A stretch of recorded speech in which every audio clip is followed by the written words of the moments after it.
Intercultural communication issues. This is by Peggy Marcy, but it's based upon Malcolm Gladwell's book, Outliers, Chapter 7. There's an old prayer from the Cherokee Indians. Great Spirit, help me never to judge another until I have walked in his moccasins. For those of you who might not know, moccasins are a type of soft leather shoe.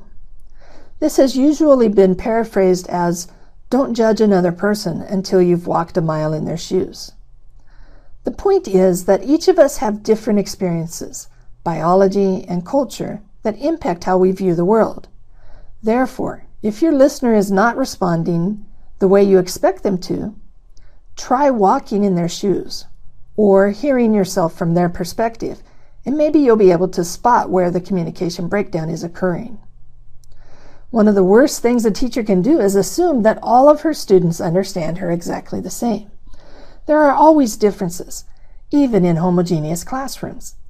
The trick is to figure out how to solve communication problems as they arise, and to train students to solve these problems themselves. Please, please, please do not make them dependent upon you to solve their intercultural communication issues.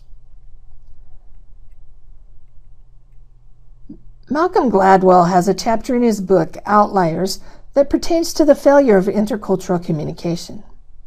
Did you know that most airplane accidents are not because of faulty equipment? Most of them are because of a combination of problems, such as a minor technical issue, fatigue, and bad weather. However, communication errors are often a part of a plane crash also.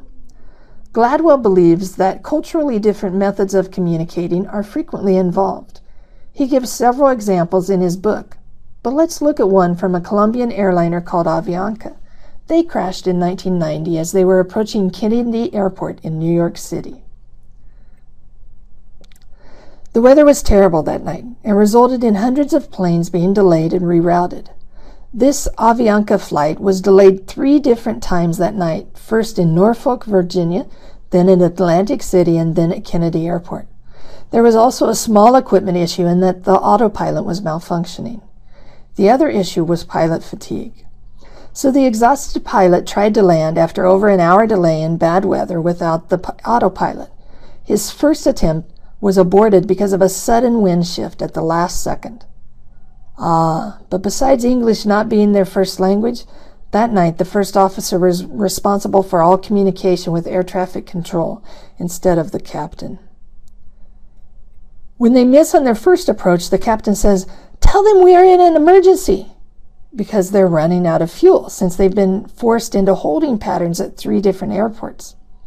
Unfortunately, the first officer reports that they are turning and, we'll try once again, we're running out of fuel. Can you tell the difference between the command of, "Tell them it's an emergency," to the statement of, "We're running out of fuel"? Which every airplane that lands is, by definition, doing, along with the softener of in front of that. If you were a New York air traffic controller, how would you respond? Well, the controller thought it was just a conversational statement because there was no urgency to the words. The captain continues to try to get his first officer to communicate the emergency, and the first officer continues to reply to the captain that he already has. But the saddest parts of the conversation also clearly outline the significant intercultural differences.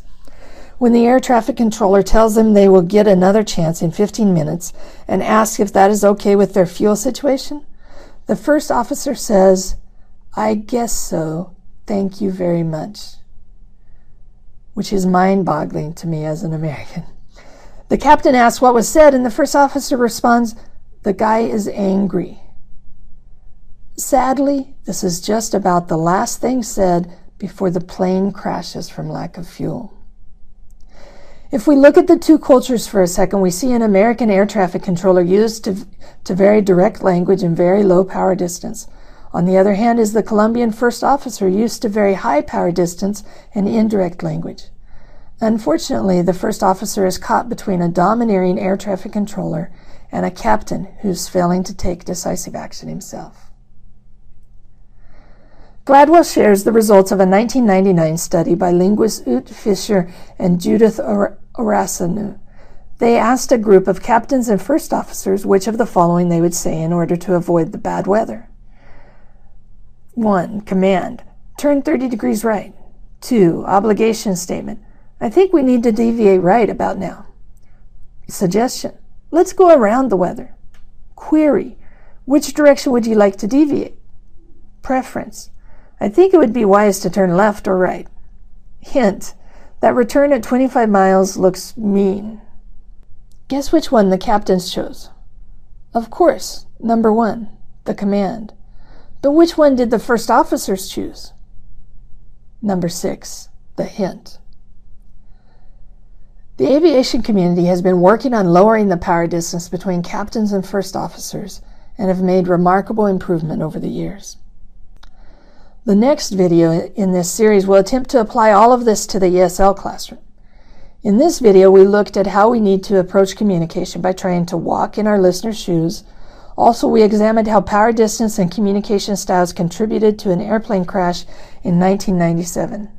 Finally, we looked at the range of getting someone to do something from the most indirect hint to the most direct command.